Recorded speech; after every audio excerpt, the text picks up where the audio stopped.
Hi, I'm Rob Cram, and today we're taking a look at In Exile Entertainment's Wasteland 3, which is about to release on consoles and PC. This is the PC version, running at maximum settings and in 4K using our RTX 2080 Ti. So the last game, Wasteland 2, released in 2014, I believe. And Wasteland 3 sort of ups the ante. So the point of this particular video is just to give you a quick overview of what I think is core feature of the game. Now I'm sort of about 40 hours into the game so far, completed quite a bit of the story, a lot of side missions. As you can see here, this is the ranger base, which I've now sort of kitted out with various people I've met in my adventures. Obviously at the start of the game it's quite barren and you have to sort of unlock it all, but now I have a fully functioning base with various people in it. So in your base, as you can see here, you can change your character, but we're not going to do that right now. But I am going to look at the character customization and the characterization, which I think is actually a massive part of this experience. A lot of the gameplay feels quite samey, especially after 40 hours. You're going to get into a lot of random fights if you're out in the wild. Or if you're talking to people, you're going to get into a lot of skirmishes. You can sort of talk your way through some of them, but a lot of them revolve around combat. So developing your squad is a massive part of this game, and I think it's a fun part of the game and something that shouldn't be overlooked. So in terms of my particular squad that I've got here, I decided and made a conscious decision at the beginning of the game to have an all-female squad of characters. So if we go into our our menu, you'll see these are the characters, of which 4 of them are created characters, which is Crammy, obviously, Maggie, Big Mama, and Ice. Then you've got Private Jodie Bell and Lucia Wesson. Now you meet Lucia Wesson and Private Jodie Bell at the very beginning of the game. In fact, Private Jodie Bell can easily be killed at the beginning of the game, so it's good that I managed to keep her alive, and she's now been an integral part of the team. Now the other thing I need to sort of mention is the game sort of reminds you that you don't want to have all characters having the same weapon type, but a lot of the time that I've been playing, I've had 3 characters as long-range specialists using sniper rifles, and obviously that's going to eat through that ammo type quite a lot, so you need to sort of mix it up a bit more. So further into the game I've kind of changed some of them to use different ammo types, but I found having the sniper squad to be really really cool, and complementing those that are more close range, such as my Big Mama character, who's the sort of tank character that I've created here. She's well armoured and she's got powerful melee weapons, but needs to get up close and personal. So that's really cool element of being able to choose how you want to kit out your squad, whether that's male or female. And as you can see here, the armour is quite advanced as well that I've got compared to your starting equipment. So let's talk about how you can sort of change the tactics of your squad and the abilities of your squad. So if you go back to these menus here, obviously you've got all of these standard RPG stats that you can boost up every time you level up, but then these are tied to your skills as well, and there's one here that needs leveling up, which is quite cool, so that's good to be able to show that. So for example then, this character here is using big guns, and this is one of the ones that was actually a sniper before, but then I've pumped all of her points into the big guns, which now allows her to use that sort of automatic weapon. But unfortunately there's a big downside to that, and that's the ammo is extremely expensive for this big gun. So she can also use flamethrowers, but again that's a more mid-range, close range kind of character. So what I'm going to do here is put that into big guns. I've been saving that up for her to do that. And then what I need to do, because she's a closer range character, I need to let's get back to the right character first. We need to add strength so that she's got a bit more armor for being so close to the enemy. And then obviously you get these perks as well, depending on how you've leveled up. So what's really cool, and what I really like about this, is the fact that you can sort of either mix and match or swap around. As I said, I swapped her around from a long range specialist to now a big gun specialist, as you can see. And I've managed to get all my team sort of specialising in a particular area, so no two are sort of maxing out in the same area, which gives me a sort of broad range of skills to sort of call up upon when the situation arises. Now obviously you don't have to play it that way. You can, like I said, you can have them all as sniper characters, you can have them all as melee fighters. Again, that's something I wouldn't mind experimenting in maybe another play, or when I get further into the game, if I continue playing, you know, maxing out brawling and having that mixed with the melee combat. So you've got a squad of hard-hitting characters that need to get up close and personal. But obviously you need to then balance that with your inventory, with your armor. And here, I mean, I've got a lot of spare armor here that I've collected along the way. I think I've been pretty thorough in terms of opening every chest and locker that I've found. So I've got all these kind of spares that you've got here. A lot of it quite good. And again, you can customize these. You can customize the weapons as well. And then I think if you look at the armor rating of this here, that's 21, so that makes her pretty beefy. As I said, this is my tank character, but I think they're all quite high up in terms of their armor ratings, which is good. You're going to need it in this game. I am sort of playing on the normal difficulty. There is one below that where you're able to have a more story kind of game, where it's less focused on combat. But yeah, so thinking about your characters is a big part of the game, and at the start you sort of choose two opening characters, and then once you do get to this ranger base, which is early on in the story, you're then able to add new characters. So let me just quickly show you that briefly. So you go to your manage squad. I'm gonna have to you can only have 4 of your own created characters. The rest are going to be companions that you meet along the way. So as I said, Lucia Wesson is someone you meet very early on. So if I just remove ice for the time being and go here, you've got a list of new recruits, and they all come in with their own style. As you can see, that the skills, and then obviously you develop those skills based on what they have. But then again, you can then also create a new custom character, which is quite cool. I've got other videos showing this in action. You don't need to sort of go through it again, but yeah, you're able to create new characters, which is quite cool, or use your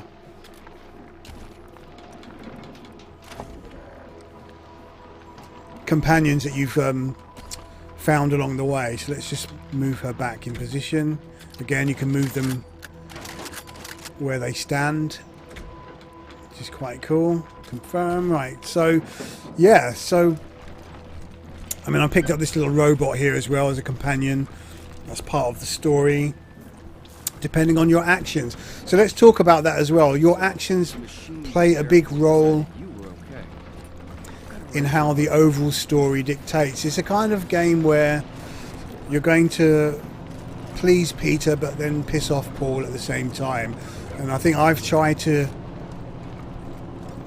please everybody, but the game does not allow you to do that. You're going to have to come to a point where some decisions, you're going to need to make a decision as to who you're going to support. I'm not going to offer the spoilers here, but yeah, you're not going to be able to please everybody all the time. Sometimes you are going to be able to talk your way out of a situation, other times not. Let's see if I can charm this fox, because I think we're lacking an animal.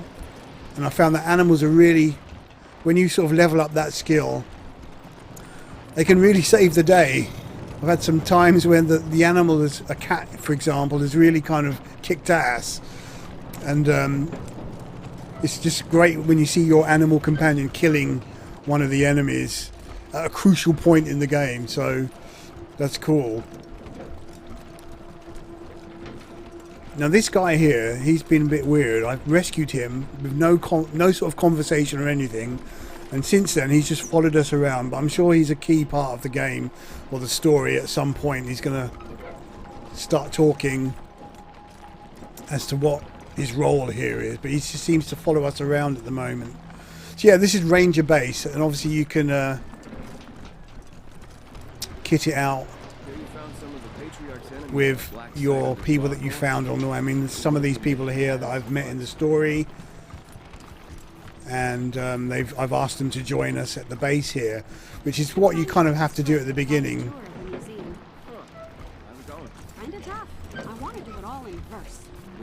That's one of your sort of first objectives, is to get a mechanic, doctor and something else for your base of operations. So yeah, so let's just move on out. I'm not going to talk to any of the characters here, so I don't want to spoil too much, but yeah, this is the Ranger Base, and this is your home, and this is where you can come back and heal up. The doctor here will heal you up for free, and here's my prison. Let's just get out of here because that might be a bit spoilerish. You do have the choice of arresting people, killing them, or letting them go in certain situations. So how you play and how you sort of role play your characters is definitely up to you, and you do have quite a bit of choice sometimes, not all the time, but sometimes. So I'm going the wrong way. I need to go to my garage and head into my vehicle, and then I'll get onto the world map. And of course you can customize your vehicle and buy parts for it. Let's have a look if I've got anything new here. Oh, I have. That railgun looks good. Also bear in mind the range. Range is very important, and the ammo type. That's quite good. Well, I don't know where I picked all this up from, but that's pretty cool. Let's go with the railgun. Oh, cluster bomb. Yeah, let's give that a go. And the armor plating is fine. AI is the same. Utility, we don't have anything. Okay, we're good with that. And then we've got these ornaments on the hood. Yeah, we'll go with the Santa Claus. No, the gun. Yeah, that's cool. Confirm that. Right, let's get out into the road. But before I do that, let's just quickly check the store. What do you need? Of course. Let's see if we can find what you want. Right. Anything? No, don't need that. Vehicle plating. That's speedier. Radiation resistance level 2. The one I've already got, I think it's probably the same. That's a bit faster. But it's going to cost a lot of money, and I don't have much money. Let's see if I can sell my junk. Yep, that's not bad. Right. Let's just get out there. So you've got to be wary of radiation in the world map, as that can just suddenly creep up on you and take away your health instantly. Once you drive into it, there's no sort of way you can avoid being infected by the radiation, which is a bit of a shame. But you can sort of see it creeping up on you as it's kind of green coloured, as you'd expect. So the world map, obviously, is set in the United States, Colorado. Various places you can visit, drive around. But when you're in this sort of world map mode, you're able to drive around and encounter various random sort of elements. So whether you want to use that to farm XP, if that's a viable option, maybe it is. I've also got to be wary of my ammo counts here. Right, so I don't know why she's got that shotgun. Alright, because I was low on ammo before. And Let's have a look. Maybe I've come out too soon. I should have bought some ammo. Let's have a look at what's going on here before I do that. So yeah, being wary of your ammo is a massive part of the game, because running out of ammo in the heat of battle is not nice. I'm just going to wing it and hope for the best. But you get this lovely world map. So what I'm going to do, and you might have to avert your eyes for a second if I'm going to spoil it here, I need to go to... Yeah, let's go and get revenge on those bloody clowns. Should have marked it on the map.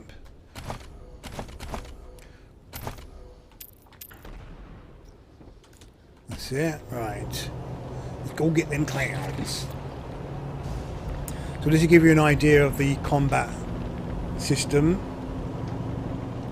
As I said, I'm quite high level in terms of the story.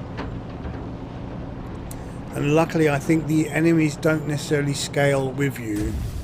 Right, here we've got an ambush, so that's good. An old dump. All around are things covered in tarps. As you step out to the scavenge, the tarps suddenly come off, revealing a Scar Collector ambush. You can escape. Get the drop on the Scar Collectors by using their cybernetic limbs against them. Defend yourself. Let's get the drop. Using your radio and a cassette tape full of gibberish code, you make all the Scar Collector's limbs start flailing at once. They quickly regain control, but not quickly enough. Time to strike. Let's do it. Saves me having to go to the Clown Museum then, at least, to give you an idea of the combat. So this is quite advanced now. Obviously, as I said, I'm well leveled up. 40 hours into the game. It's probably, I assume, about halfway through. I think it's about an 80-hour game. But I haven't just been doing the story missions. So I've been doing a lot of side missions, as you would expect in an RPG. And one thing I have to say as well, which is really commendable, that everybody is voiced in this game. Everybody. Every cat. Well, obviously some of the NPCs that are... Oh my gosh. This doesn't look good. I think maybe these random elements, they will scale with you. So I have to take that back. But story elements, they will not scale with you. Wow, a lot of enemies here. So obviously getting high ground is advantageous. Seeking cover is advantageous. And yes, let's move my character in position. But I love using this tank character to sort of get right in there, stuck in. A good thing about that is that they're all bunched together, so a grenade would be quite useful, but I don't think I've got a grenade. I'm going to use that actually first, because I think that might help. Little decoy. And they're going to get up here.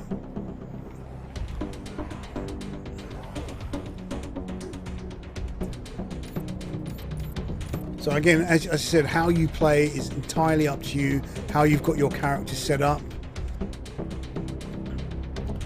I need someone who's up close to get that guy up there. Because he's going to be a pain in the ass if I leave him. I thought we had the drop on these characters. Obviously not.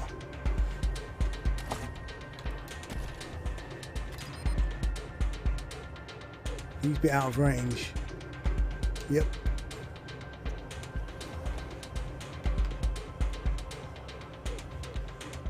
Right.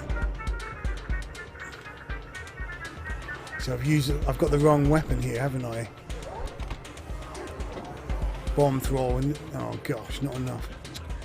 So those are the ones you've got to be careful of. I assume they'll come rushing at you. Path blocked. Right, get him. Good shot. No, that's clear. I'll just go on the offensive here.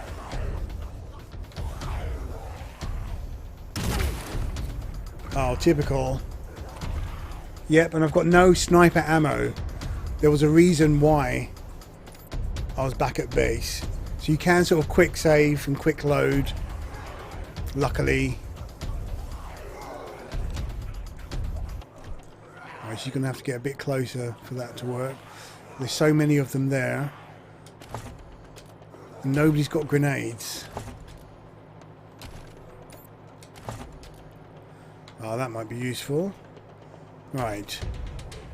So let's move her closer.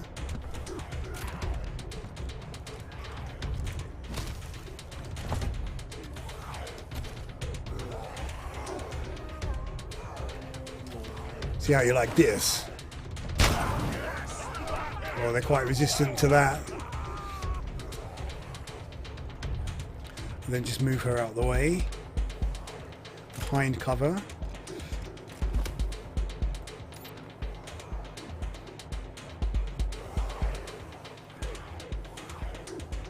So anyway, you know, this is standard XCOM style, turn-based strategy style combat. Nothing really new to learn here in this game. Right, we need to get her. Nope, she's got a shotgun, so she needs to get pretty close here. Yes, the advantage wasn't that great, really, in terms of I'm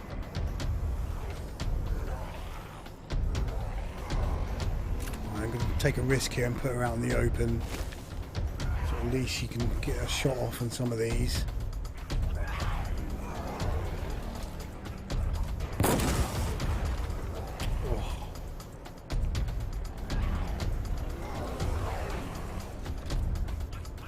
Yeah, she's got no skill in this area using a shotgun, so unfortunately I had to swap over because of the ammo situation. Let's move her back into cover. Just be careful I'm not grenaded myself.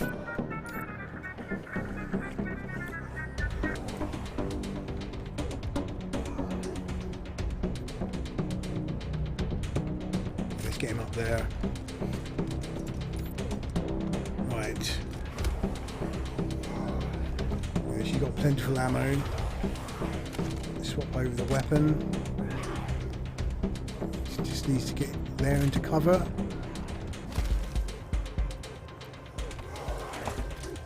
And she's got no grenades, but I suppose I could actually just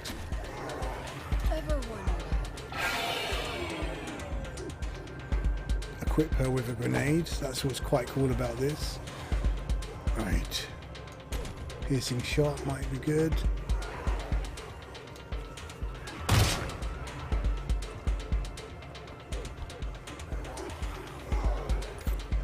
Right, come on, Mama, you're going to have to get in there. I get her in a defensive position.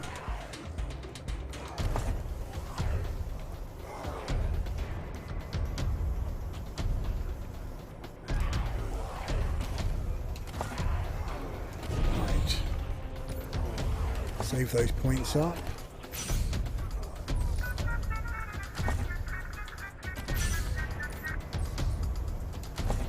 Right, let's see the damage. Here we go. Oh gosh.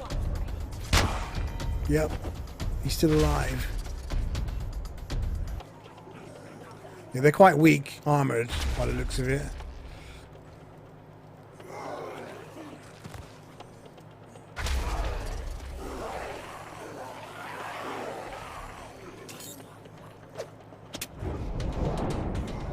There's that guy again. Oh, he's shot him. That's good. Right, let's finish them.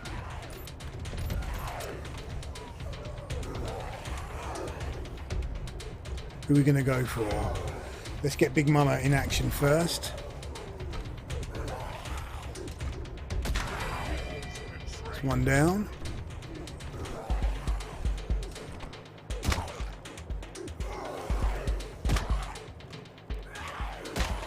Nice.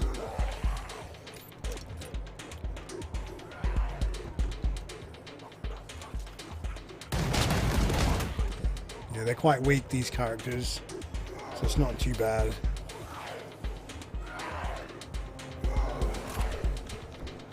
Ah, what did I do?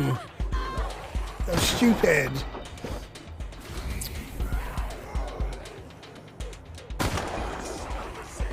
It's 2 down.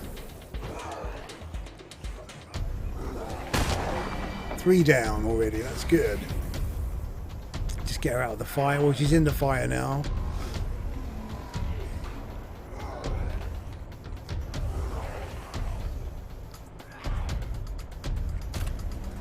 That was a bit stupid of me. Right. Let's swap weapon and just use up one of these bullets that are already in the chamber.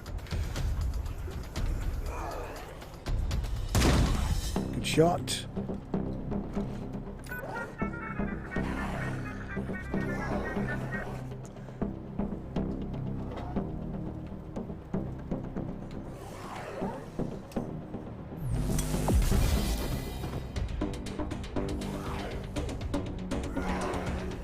Just one left then. I think Crammy's going to be able to take him down.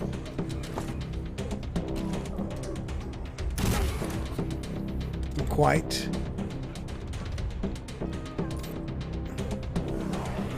Let's move her in for the kill. Slightly out of range.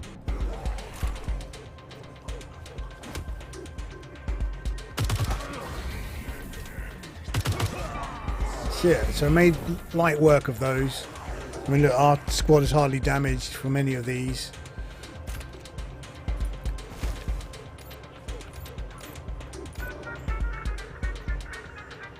Let's bank those points.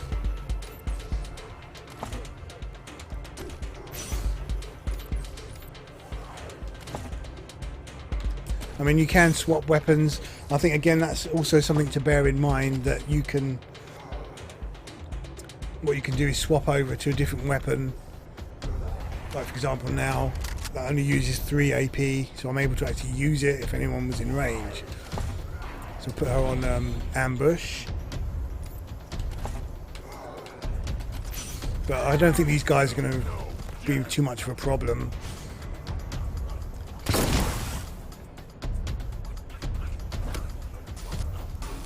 Oops.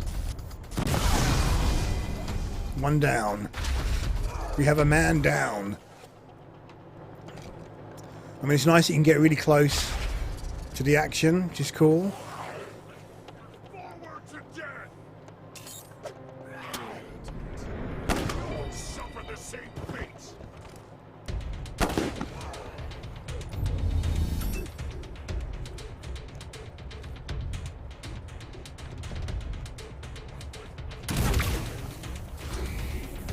Oh, he's got another shot, that's good. It's always useful.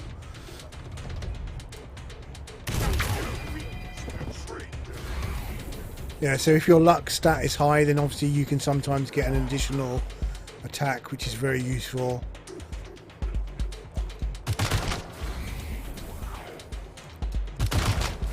But I'm not actually using my skill shots here. I should. Precision strike on him. Yeah, go for the head. And he's still alive, the bastard. Like, come on, Big Mama, do your stuff.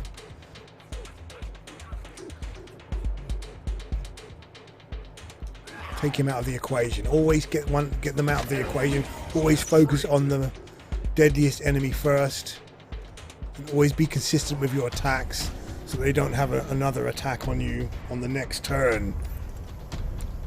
So you can actually mark enemies. See, he's down. So 2 left. Not too shabby. But we've got a man down over there, but there's 4 turns left before. Alright, precision.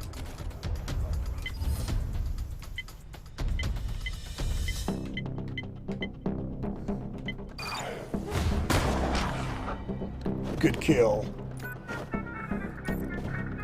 Anyone close by to revive? Yep, that's cool. And I think our vehicle can take them out. Boom.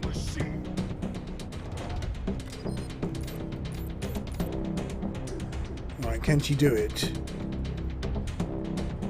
Not enough AP.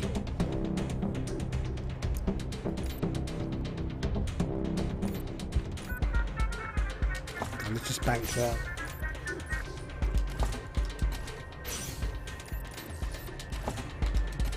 I'm not too bothered. Just one enemy left. Not going to do much. Take their side.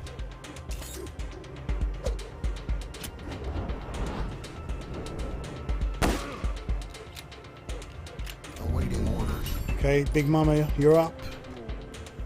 Take him down. She missed. Yeah, done. And our health is all pretty good, so I didn't have to use any health, no items, so that was quite an easy encounter. And obviously just pick up all the loot.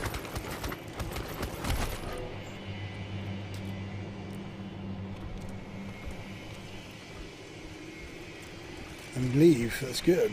So yeah, that gives you an idea of the combat. Obviously, you've got a wide range of different enemy types here. But yeah, I think Wasteland 3 is pretty cool. It's coming out this week on Friday, I believe, and it's also an Xbox Game Pass title, playable on PC and Xbox One as part of the Game Pass, which is pretty cool. But I'm actually playing the Steam version here, as provided by In Exile. So yeah, it's been great so far. And it's a long slog through this game though, and I think you can get a bit of fatigue. Although the characters are interesting and the stories are interesting, hearing everybody's tales of the Wasteland, you know, this is 100 years after the nukes have fallen, seeing the lie of the land and the politics involved. But the gameplay elements of fighting, it does get very samey. Which is why I said at the beginning of the video, it's very much about your character development. That's a big part of the pull of this game. And, you know, creating your own squad of 6 characters and being your affinity with them is a major part of keeping you pushing forwards. I guess that's a constant mechanic for any RPG.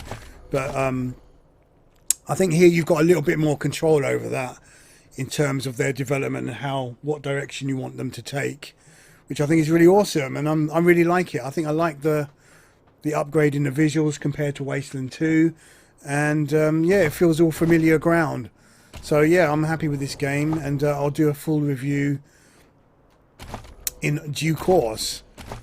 But yeah, it is a long slog. As I said, it's about an 80-hour game. I'm not sure that means all the side missions as well. There's a lot more to it. So, but yeah. Cool. And the gang. Okay, I'm Rob Cram. This is Wasteland 3. I'm out of here. Thanks for watching.